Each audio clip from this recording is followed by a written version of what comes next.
acompanhar a beleza, acompanhar a natureza, as curvas e conseguir extrair de tudo isso algo muito bom para mim nessa viagem. Foi praticamente um lugar diferente, uma meta que eu tracei para poder viajar, fazer uma viagem longa de moto e conseguir também passar a divisa entre os estados de São Paulo e Paraná.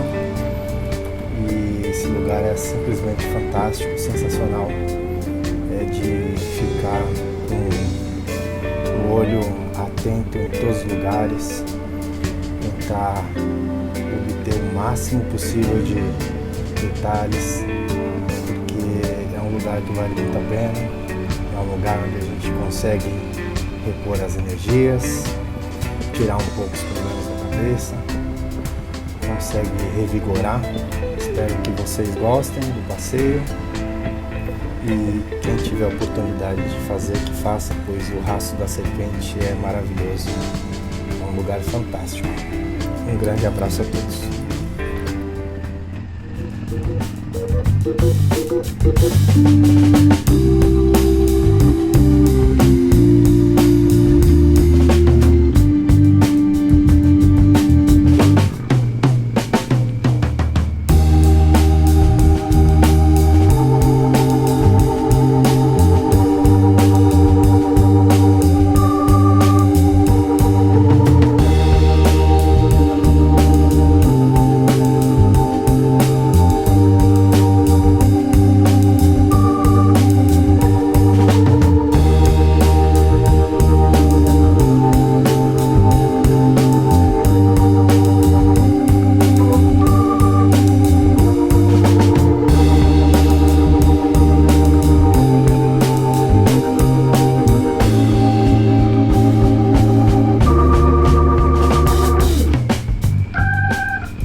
my party, we're just getting started. A life is a dream or a nightmare scarring. Hand me a drink cause I think I'm going all in. Get me a shrink who can catch me when I'm falling. Cover up my scars, flip the handlebars, crashing in my car, wake up in a bar. I'll be a superstar, just on my avatar. This world is so bizarre, empty out the reservoir. Yeah, I'm taking 6 shots, yeah, straight to the face. And I wanna get lost, I'm sick of this place. Don't know how to stop when I'm feeling this Filmar way. vocês aqui, ó, pra deixar registrado no meu vídeo. I think I'm